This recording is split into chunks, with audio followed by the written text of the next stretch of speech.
দেশব্যাপী চলছে দ্বিতীয় দিনের মতো কারফিউ। আইনশৃঙ্খলা পরিস্থিতি স্বাভাবিক রাখতে রোববার সকাল থেকে রাজধানীর বিভিন্ন জায়গায় সতর্ক পাহারায় রয়েছে সেনাবাহিনী, বিজিবি, আনসার ও পুলিশ সদস্যরা। জরুরি প্রয়োজনে সাধারণ জনগণকে চলতে দেখাতে হচ্ছে পরিচয়পত্র। এদিকে হঠাৎ করেই সবকিছু বন্ধ হয়ে যাওয়ায় বিড়ম্বনায় পড়েছেন অনেকেই।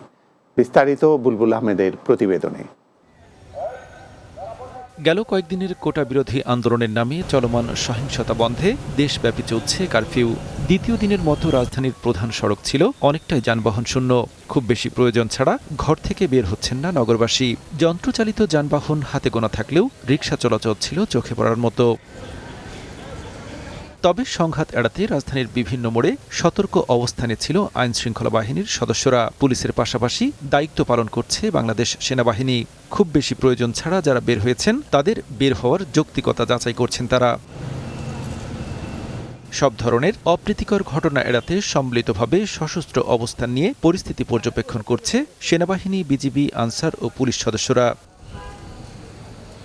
এদিকে কোনো প্রকার আগাম বার্তা ছাড়া সবকিছু বন্ধ হয়ে যাওয়ায় কিছুটা সমস্যায় পড়েছেন রাজধানীতে কাজে আসা সাধারণ মানুষ। কোনো দিক দিয়ে বাসায় যাইতে পারছি না, তারপরে যে দিক দিয়ে যাচ্ছি সেই দিক দিয়ে আটকায় পড়ছি। এই গাড়ি ঘোড়া বন্ধ, যেরকম উনি আসছে আমার কাছে, আর আমি ফ্যামিলি বাসায় থাকি, আমার বাসায় থাকার সমস্যা।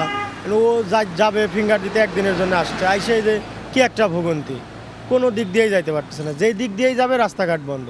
আইনশৃঙ্খলা বাহিনীর ভাষ্যমতে পরিস্থিতি নিয়ন্ত্রণে এলে জনসাধারণের চলাচলের উপর বিধিনিষেধ তুলে নেওয়া হবে। বুলবুল আহমেদ, বাংলা টিভি, ঢাকা।